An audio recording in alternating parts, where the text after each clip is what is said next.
जय माता दी दोस्तों, कैसे हैं आप सब। माता रानी के सभी भक्तों को मेरा कोटि कोटि प्रणाम।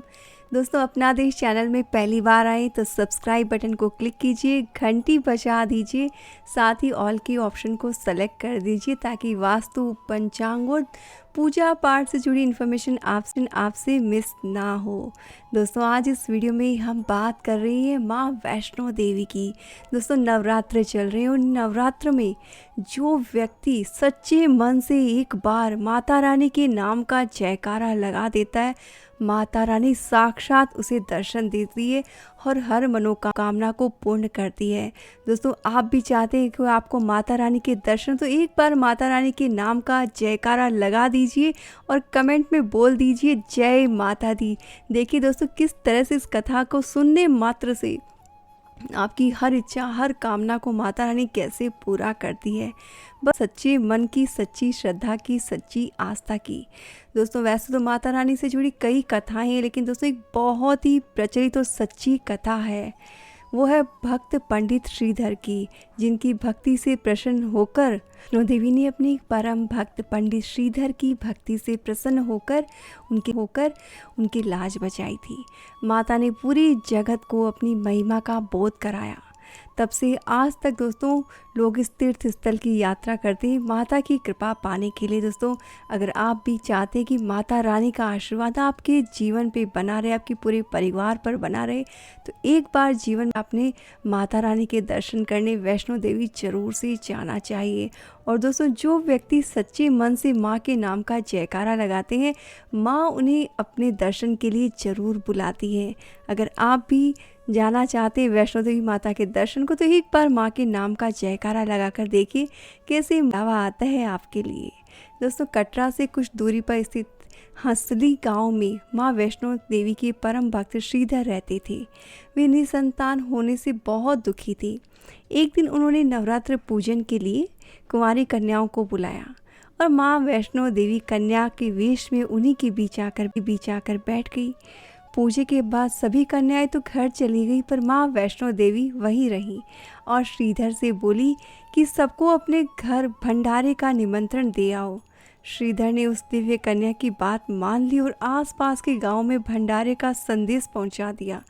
वहां से लौटकर आते समय गुरु गोरखनाथ व उनके शिष्य बाबा भैरवनाथ जी के साथ उनके दूसरे शिष्यों को भी भोजन का निमंत्रण दे दिया। अब भोजन का निमंत्रण पाकर सभी गांववासी अचंभित थे कि वह कौन सी कन्या है जो इतने सारे लोगों को भोजन करवाना चाहती है। इसके बाद श्रीधर अनेक गांववासी आकर भोजन के लिए जमा हुए। तब कन्या रूपी माँ वैष्णो देवी ने एक विचित्र पात्र से सभी को भोजन परोसना शुरू किया। भोजन परोसते हुए जब कन्या भैरवनाथ के पास गई तो उसने कहा कि मैं तो खीर पूरी की जगह मांस खाऊंगा और मदिरा पान करूंगा। तब कन्या रूपी माँ ने उसे समझाया कि ये ब्राह्मण की यहाँ का भोजन है, इसमें मांसाहार नहीं किया जाता है। भैरवनाथ ने जानबूझकर अपनी बात पर अड़िग रहा। जब भैरवनाथ ने उस कन्या को पकड़ना चाहा तब माँ ने उसके कपट को जान लिया और माँ वायु रूप में बदल गई और त्रिकुटा पर्वत की ओर उड़ चली। भैरवनाथ भी उनके पीछे पीछे चला गया। और दोस्तों, माना जाता है कि माँ की रक्षा के लिए पवन पुत्र हनुमान जी भी थे। हनुमान जी को प्यास लगने पर माता ने उनके आग्रह पर धनुष से पहाड़ पर बाण चलाकर एक जलधारा निकाली और उस जल में अपने केश धोए। आज ये पवित्र जलधारा बाण गंगा के नाम से जानी जाती है और इसके पवित्र जल को पीने से या इसमें स्नान करने से श्रद्धालुओं की सारी थकावट, तकलीफ़ें दूर हो जाती है। इस दौरान माता ने गुफा में प्रवेश कर 9 माह तक तपस्या की। भैरवनाथ भी उनके पीछे वहां तक आ गया।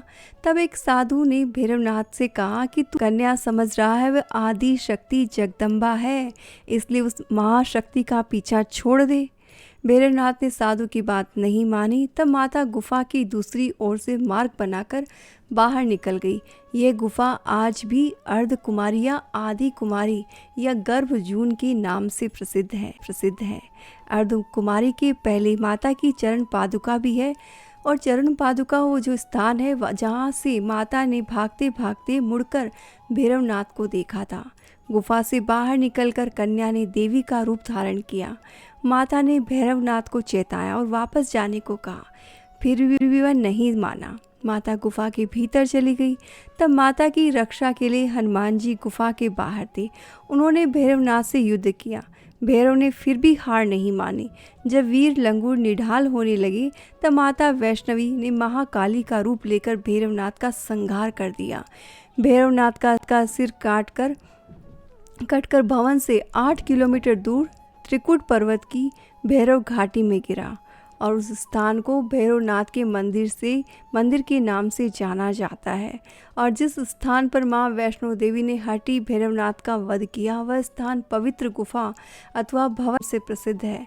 इसी स्थान पर माँ महाकाली जो 3 पिंडी रूप जो होते हैं उनमें दाहिनी तरफ महाकाली होती है और माँ सरस्वती बीच में होती है और बाईं तरफ महालक्ष्मी का रूप होता है और पिंडी के रूप में गुफा में आज भी विद्यमान है।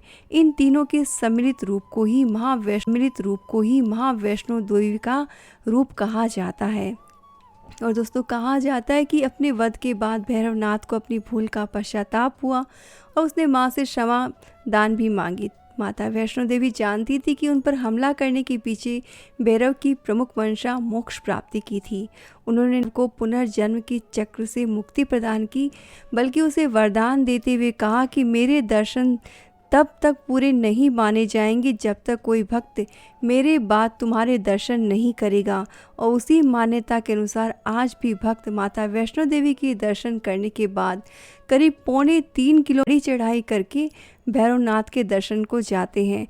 इसी बीच वैष्णो देवी ने 3 पिंड सहित एक चट्टान का आकार ले लिया और सदा के लिए ध्यान मग्न हो गई। इस बीच पंडित श्रीधर अधीर हो गए। वे त्रिकुटा पर्वत की ओर उसी रास्ते आगे बढ़े जो उन्होंने सपने में देखा था। अंततः वे गुफा के द्वार पर पहुँचे और उन्होंने कई विधियों से पिंडों की पूजा को अपनी दिनचर्या का हिस्सा बना लिया। देवी उनकी पूजा से प्रसन्न हुई और उन्हें के सामने प्रकट हुई और उन्हें आशीर्वाद दिया। और तब से श्रीधर और उनके वंशज देवी माँ वैष्णो देवी की पूजा कर आ रहे हैं। दोस्तों आज भी 12 महीने वैष्णो देवी के दरबार में भक्तों का तांता लगा रहता है। सच्चे मन से याद करने पर माता हर भक्त का बेड़ा पार करती है, हर इच्छा को पूरा करती है, हर संकट से बचाती है। इसलिए दोस्तों माँ वैष्णो देवी की सच्ची कथा को आप ज़रूर से शेयर करें और एक बार माता के नाम का जयकारा ज़रूर से लगाएं। और दोस्तों आपके जीवन में कभी भी कोई कष्ट, तकलीफ, संकट आए तो एक बार सच्चे मन से माँ को पुकारिए। देखिए आपके संकट, परेशानी माता कैसे हर लेती है। दोस्तों माता रानी की सच्ची कथा आपको सच्ची लगी हो, अच्छी लगी हो तो इसे शेयर ज़रूर से कीजिएगा ताकि आपसे जुड़े हर लोगों को इस कथा को सुनने का मौका मिले और साथ ही माँ वैष्णो देवी का आशीर्वाद प्राप्त हो। जय माता दी।